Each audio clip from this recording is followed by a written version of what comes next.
திண்டுக்கல் மாவட்டம் ஆத்தூர் கனரா வங்கியில் கவரிங் நகைகளை அடகு வைத்து 1,25,00,000 ரூபாய் மோசடி செய்யப்பட்ட சம்பவம் பெரும் அதிர்ச்சியை ஏற்படுத்தியுள்ளது. நகை மதிப்பீட்டாளரும் ஒரு பெண்ணும் சேர்ந்து செய்த மோசடி சம்பவம் அதிகாரிகளை அதிர்ச்சியடைய வைத்துள்ளது. நகைக்கடன் மோசடி அம்பலமானது எப்படி? திண்டுக்கல் மாவட்டம் ஆத்தூரில் உள்ள கனரா வங்கியில் சுற்று வட்டார கிராமங்களை சேர்ந்த ஏராளமானோர் நகைகளை அடமானம் வைத்து கடன்கள் பெற்றுள்ளனர். இந்நிலையில் ஆத்தூர் கனரா வங்கியில் கடந்த சில நாட்களாக ஆடிட்டிங் நடைபெற்றது. அப்போது செம்பட்டி அருகே உள்ள அழகர் நாயக்கன்பட்டி பகுதியை சேர்ந்த சோனாஸ்ரீ என்பவர் 130 சவரன் தங்க நகைகளை அடகு வைத்து 70 லட்சம் ரூபாய் கடன் பெற்றது தெரிய வந்தது. தொடர்ந்து நடத்தப்பட்ட ஆய்வில் சோனாஸ்ரீ அடகு வைத்த 130 சவரன் நகைகளும் கவரிங் நகைகள் என்பது தெரியவர அதிகாரிகள் அதிர்ச்சி அடைந்தனர். இது குறித்து சோனாஸ்ரீயை வரவழைத்து வங்கி அதிகாரிகள் விசாரணை மேற்கொள்ள அவர் வங்கி அதிகாரிகளுடன் வாக்குவாதம் செய்துள்ளார். தான் அடகு வைத்தது ஒரிஜினல் தங்க நகைகள் என்றும் அடகு வைத்து 6 மாதங்களுக்கு பிறகு அவை கவரிங் நகை என்று கூறுவது அதிர்ச்சியளிப்பதாகவும் கூறி வங்கி அதிகாரிகள் மீது செம்பட்டி காவல் நிலையத்தில் சோனாஸ்ரீ புகார் அளித்திருக்கிறார்.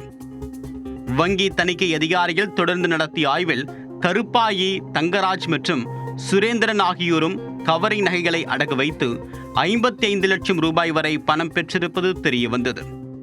வங்கி அதிகாரிகள் நடத்திய விசாரணையில் வங்கியின் நகை மதிப்பீட்டாளர் பாண்டிக்குமார் உதவியுடன் இவர்கள் அனைவரும் சேர்ந்து பெரும் மோசடியில் ஈடுபட்டது தெரிய வந்தது. இந்த சம்பவம் குறித்து திண்டுக்கல் மாவட்ட காவல் கண்காணிப்பாளர் பிரதீப்பிடம் அளிக்கப்பட்ட புகாரின் அடிப்படையில் போலீசார் விசாரணையை தொடங்கினர். ஆத்தூர் கனரா வங்கியில் பணிபுரியக்கூடிய நகை மதிப்பீட்டாளர் பாண்டிக்குமார் உதவியுடன் சோனாஸ்ரீ, தங்கராஜ், கருப்பாயி, சுரேந்திரன் ஆகியோர் போலி நகைகளை அடகு வைத்து 1,25 லட்சம் ரூபாய் மோசடி செய்திருப்பது விசாரணையில் தெரிய வந்தது.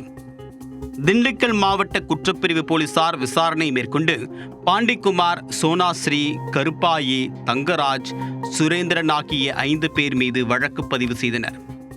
மேலும் நகை மதிப்பீட்டாளர் பாண்டிக்குமார், அழகர் நாயக்கன்பட்டியை சேர்ந்த சோனாஸ்ரீ ஆகிய இருவரையும் கைது செய்து சிறையில் அடைத்தனர். நகை மதிப்பீட்டாளர் பாண்டிக்குமார், சோனாஸ்ரீ இருவரும் சேர்ந்து முதலில் மோசடி செய்துள்ளனர். அதைத் தொடர்ந்து சோனாஸ்ரீ கை காட்டி ஆட்களான கருப்பாயி, தங்கராஜ் மற்றும் சுரேந்திரன் ஆகியோர் கொண்டு வந்த கவரிங் நகைகளையும் அடகு வைக்க பாண்டிக்குமார் உதவி செய்திருப்பது விசாரணையில் தெரிய வந்துள்ளது. பாண்டிக்குமார், சோனாஸ்ரீ ஆகியோர் கைது செய்யப்பட்ட நிலையில் கருப்பாயி, தங்கராஜ் மற்றும் சுரேந்திரனை போலீசார் தீவிரமாக தேடி வருகின்றனர். இதற்கிடையில் வங்கியில் அடகு வைத்த தங்க நகைகளுக்கு பதிலாக கவரிங் நகைகளை திருப்பிக் கொடுப்பதாக தகவல் பரவ வங்கியில் நகை அடகு வைத்தவர்கள் கலக்கமடைந்தனர். ஏராளமானவர்கள் நகைகளை திருப்புவதற்காக வங்கிகளில் குவிந்ததால் பரபரப்பு ஏற்பட்டது.